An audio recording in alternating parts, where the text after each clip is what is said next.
Bonjour à tous. Il s'est passé un événement extrêmement important en faveur de la paix en Ukraine et contre les délires d'envoi de troupes de Macron et des européistes là-bas. Je vais vous expliquer cet entretien qui a eu lieu de la part de l'émissaire le plus officiel, de la part de Donald Trump, pour assurer la paix en Ukraine, suivant la conversation téléphonique qui a eu lieu directement entre Donald Trump et Vladimir Poutine. Ça fracasse tous les narratifs de guerre. Que ce soit sur l'OTAN, sur les raisons de la guerre, sur le risque d'invasion des pays européens, sur l'envoi de troupes, sur Zelensky, sur la volonté de la Russie de faire la paix, etc. C'est vraiment sur la vision même du monde. Dialogue ou guerre? Vous allez voir, c'est vraiment très très encourageant. Mais ça veut dire qu'on doit se mobiliser plus que jamais pour la paix. Parce que nous avons en face le camp adverse. Ici.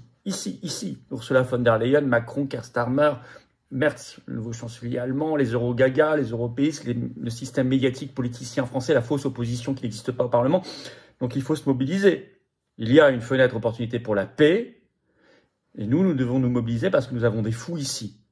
Merci d'abord de partager cette vidéo, cette première mobilisation. Pour cela, de vous abonner à cette chaîne YouTube par un petit clic gratuit sur s'abonner. Pensez à vous abonner ou réabonner. Peut-être que vous avez été désabonné par mégarde. Réabonnez-vous aussi le cas échéant. Il suffit d'un petit clic gratuit pour s'abonner à la chaîne en dessous sur s'abonner. C'est terriblement efficace pour que les vidéos soient mieux recommandées par YouTube et touchent plus de monde. Les gens nous découvrent et renforcent ce socle de résistance, d'action et de paix. Merci à vous. En ce début de semaine, peut-être un petit truc à faire, petit clic. Par ailleurs, je parlais de mobilisation générale. Oui. L'Union sacrée pour la paix, c'est la très grande manif nationale ce samedi 29 mars. Ça approche. Rendez-vous à Paris dès 14h, place du Palais Royal. Le cortège partira à 15h précisément, mais il y aura un monde fou. Ça va être extraordinaire, avec des interventions de Régis Le Sommier, Frédéric Egui, qui est un journaliste indépendant très courageux, Myriam Palomba, maître Divisio, Romain Bessonnet du Cercle Aristote. Enfin, ça va être plein d'autres intervenants. Ça va être un très très grand moment. Il y a d'autres rassemblements et manifs pour la paix organisés par les Patriotes partout en France le même jour. Allez voir sur notre site les-patriotes.fr en page d'accueil, vous descendez un peu sur l'agenda et vous avez tout. Voilà. Et les Patriotes prennent leurs responsabilités. Il y a le National, l'Union sacrée à Paris et partout en France. Et il y en aura d'autres encore qui, dans les prochaines heures et prochains jours, vont être annoncés sur notre site. Suivez tout cela pour près de chez vous. Mais vous pouvez venir aussi, ceux qui ne sont pas trop loin de Paris, renforcer ce cortège national qui va être impressionnant et qui doit être une démonstration de force. Macron, on ne mourra pas pour l'Ukraine. Ursula von der Leyen, on ne mourra pas pour l'Union européenne. Voilà. Venez très très très nombreux. Avant cela, ce jeudi 27 mars, je suis en Saône-et-Loire, en meeting. En plus, notre référente, Nathalie Zic, est candidate aux législatives là-bas, à partiel. Inscription, c'est gratuit, l'entrée, mais il faut s'inscrire, c'est ouvert à tous. Sous la vidéo en description, le lien d'inscription. Pareil pour la Normandie où j'y suis le samedi 12 avril. Autre lien d'inscription, ne tardez plus. Je vous attends, patriotes. Voilà, en ce tout début de semaine, vous êtes peut-être plein d'enthousiasme, plein d'envie, en vous disant il y a des bonnes nouvelles pour la paix, pour la France libre, pour notre avenir. Et c'est à nous de les construire, c'est à nous de construire l'action, c'est à nous de construire le rassemblement, c'est à nous de faire dans le plus grand mouvement souverainiste et de résistance de France qui s'appelle les Patriotes. Je vous attends, je ne peux rien faire sans vous. Nous sommes un mouvement indépendant qui n'a aucune aide du système, pas un euro de subvention publique, pas d'aide des banques, rien. Mais on fait, et on lâchera pas le morceau. Et on a fait, on l'a prouvé. Et dans l'Union sacrée. Alors venez maintenant, je vous attends. Vous pouvez adhérer ou réadhérer aux Patriotes dès maintenant par le premier lien sous la vidéo en description ou faire un don au mouvement par le deuxième lien sous la vidéo en description. Profitez en plus en faisant cela de la défiscalisation aux 2 tiers de ce que vous mettez. Ça fait baisser massivement vos impôts que d'adhérer, réadhérer ou faire un don. Profitez-en. Énorme bienvenue aux nouveaux adhérents patriotes et bravo aux réadhérents et aux donateurs. On y va. L'Ukraine, l'entretien qui change tout, qui fracasse les européistes, les faucons de guerre. Alors que ce 24 mars, justement, à Riyad, il y a des rencontres pour discussion de paix entre les Américains et les Russes, alors que ce 23 mars, il y avait eu rencontre entre les Américains et les Ukrainiens. Alors, on parle de Steve Witkoff, l'émissaire de la Maison-Blanche, qui était ce 21 mars au micro de Tucker Carlson, le grand journaliste indépendant que vous connaissez. Et c'est notamment sur la chaîne YouTube de Tucker Carlson, vous trouverez, c'est en ligne. C'est repris par la presse. Vous allez voir d'ailleurs, je vais vous donner des réactions, ça rend hystérique les européistes.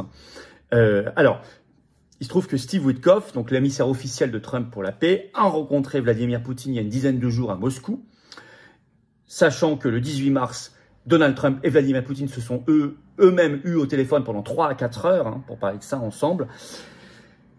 Et d'emblée d'abord, Steve Witkoff, il fracasse le narratif parce qu'il se dit optimiste pour la paix. Je cite. « Je pense qu'on a fait plus de progrès dans ce conflit Russie-Ukraine ces derniers jours, ces dernières semaines, qu'on n'en avait jamais fait. » Il ajoute, dans la dernière conversation, on a obtenu un cessez-le-feu sur l'énergie et les infrastructures entre les deux pays et un accord sur les bateaux sur la mer Noire. Pas d'attaque réciproque. Il ajoute, on a là un accord pour 30 jours de cessez-le-feu provisoire pendant lesquels nous discutons d'un cessez-le-feu permanent, donc la fin de la guerre. Il ajoute, je suis très optimiste sur le fait qu'on a rapproché les points de vue comme jamais. Alors, dans le détail, il parle de la question des territoires. Vous savez, les territoires russophones en Ukraine. Il le dit d'emblée lui-même, sans même qu'il ait besoin d'une question de Tucker Carlson pour aborder le sujet. Je cite Steve Witkoff, l'émissaire de Trump pour la paix. Je pense que le point principal de ce conflit, ce sont les 4 territoires. Alors, il cite notamment Donbass, Crimée. Il ajoute, ils sont russophones. Et il y a eu des référendums où les gens, dit-il, ont dit qu'ils voulaient être russes. C'est le sujet clé. C'est l'éléphant dans la pièce, dit-il.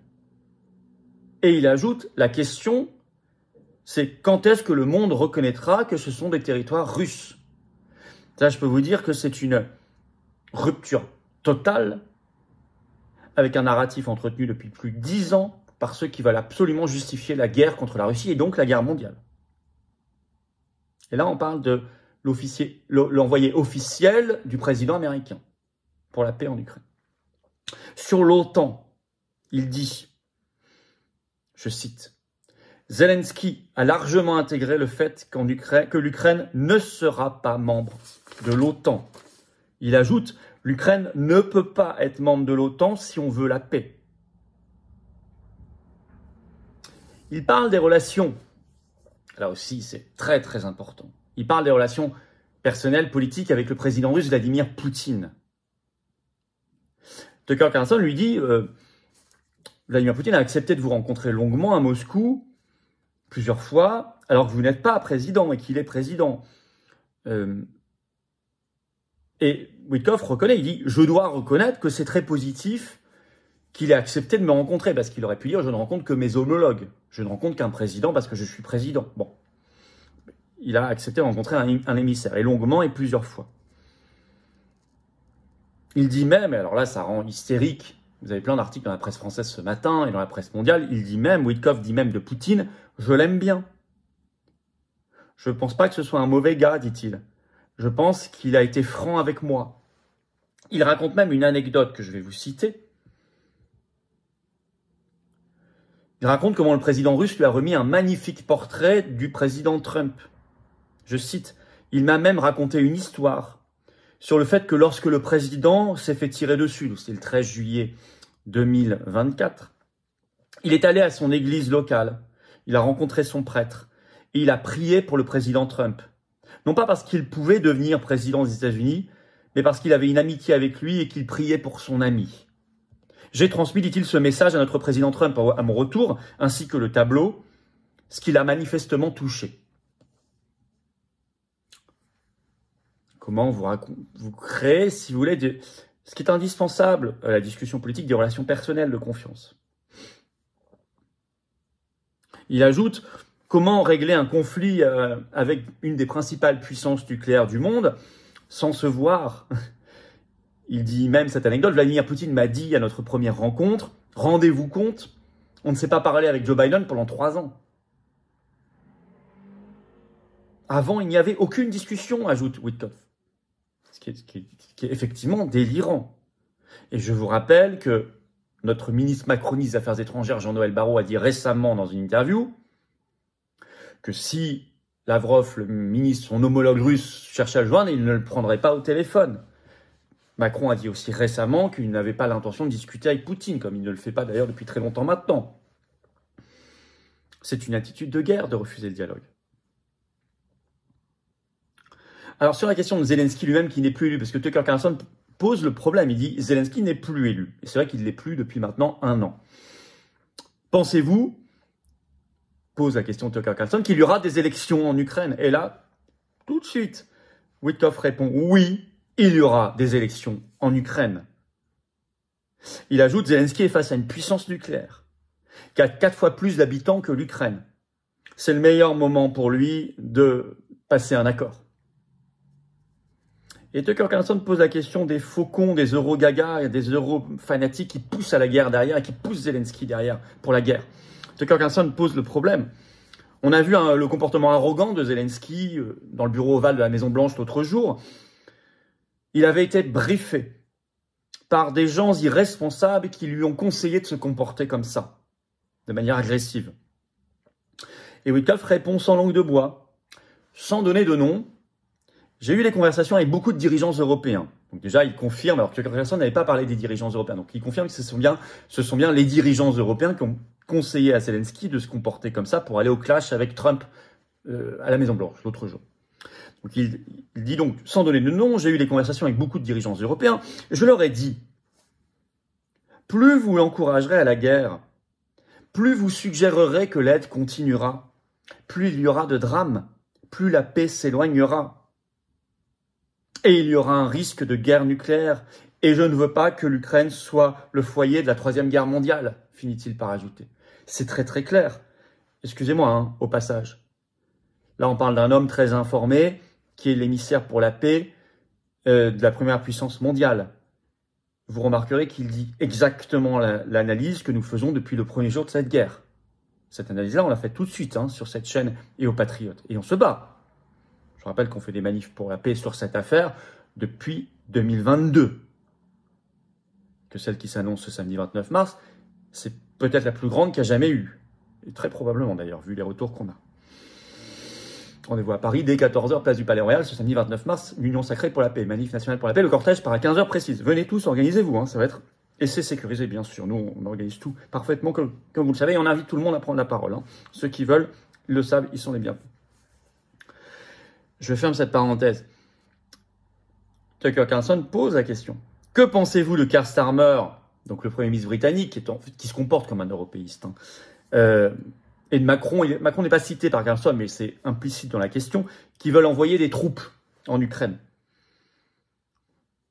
Witkoff répond très simplement, c'est un mélange de postures, il pose.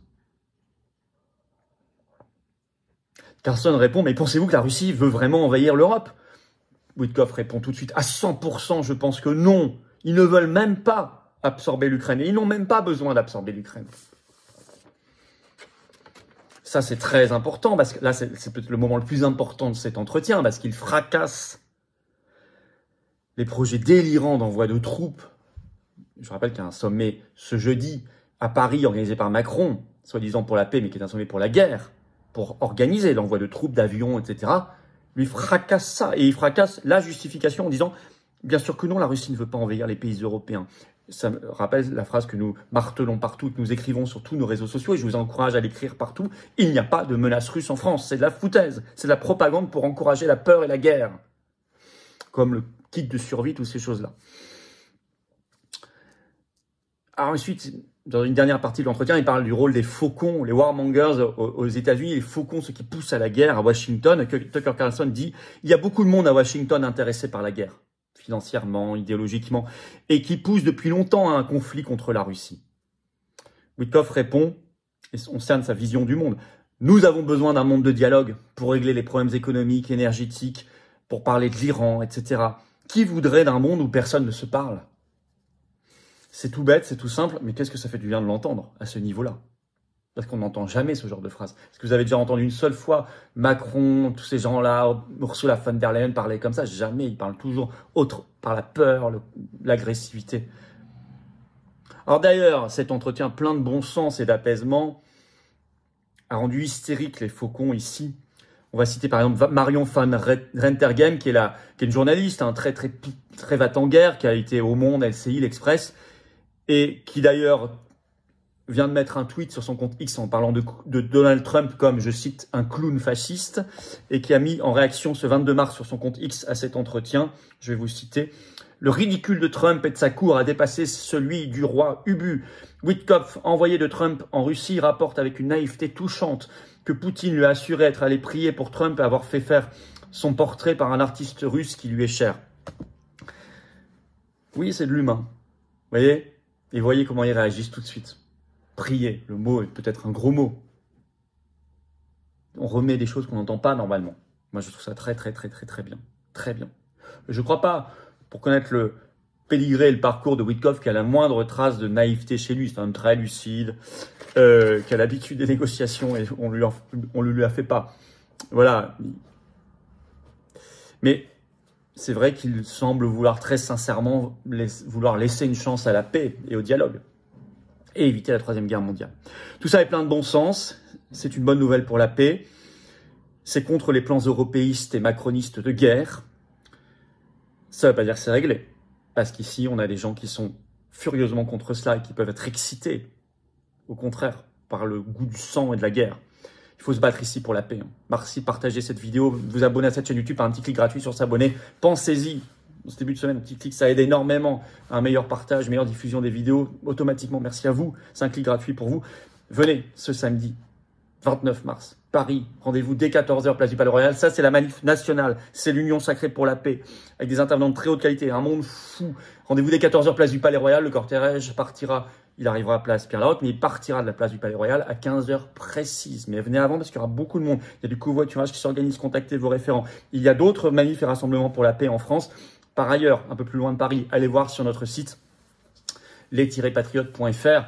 Évidemment, avant cela, inscrivez-vous pour notre belle réunion publique, c'est entrée gratuite. J'y suis ce jeudi soir, 27 mars en Saône-et-Loire. Inscription par un lien sous la vidéo en description. Je vous attends, patriotes. Voilà. Vous voyez, on avait mis la colombe de paix, on ne s'était pas trompé. Il faut venir dans le plus grand mouvement souverainiste d'action, de résistance, de paix de France. Les patriotes, il faut agir avec nous. Restez pas seuls, seul on peut rien, je ne peux rien, vous non plus. Ensemble, on gagne. On gagne pour la France libre, pour la paix, pour nous et nos enfants et les générations qui viennent. Il faut se battre.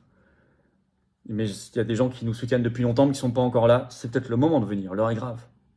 L'heure est grave et il y a plein d'opportunités qui s'ouvrent. En 2025 est une année formidable. Mais c'est à nous d'agir. Vous êtes les bienvenus. Vous pouvez adhérer ou réadhérer si vous n'êtes plus à jour, à vous de vérifier, ou faire un don au mouvement pour nous aider à faire des actions parce que ça coûte cher. Je rappelle que nous n'avons pas 1 euro de subvention publique ni d'aide des banques. Nous sommes un mouvement 100% indépendant. Et en plus, tout ça, c'est défiscalisé aux 2 tiers de vos impôts. 2 tiers de ce que vous mettez, c'est enlevé de vos impôts. Vous mettez 600, ça enlève 400 euros de vos impôts. Vous mettez 30, ça enlève 20. Vous mettez 6000, ça enlève 4000. Vous mettez 50, ça enlève 33. Vous mettez 20, ça enlève 13. Vous avez compris. Pour adhérer ou réadhérer aux Patriotes dès maintenant, vous êtes les bienvenus. Pour le faire, c'est le premier lien sous la vidéo en description. Ce lien est également en commentaire épinglé. Une petite fiche sur l'écran maintenant et dans quelques secondes, un lien sur l'écran. Facile. Faire un don au mouvement, 2e lien sous la vidéo en description. Facile aussi. Les liens sont également sur les-patriotes.fr, notre site, bien sûr. Énorme bienvenue aux nouveaux adhérents patriotes et bravo aux réadhérents et aux donateurs. Et vive la France!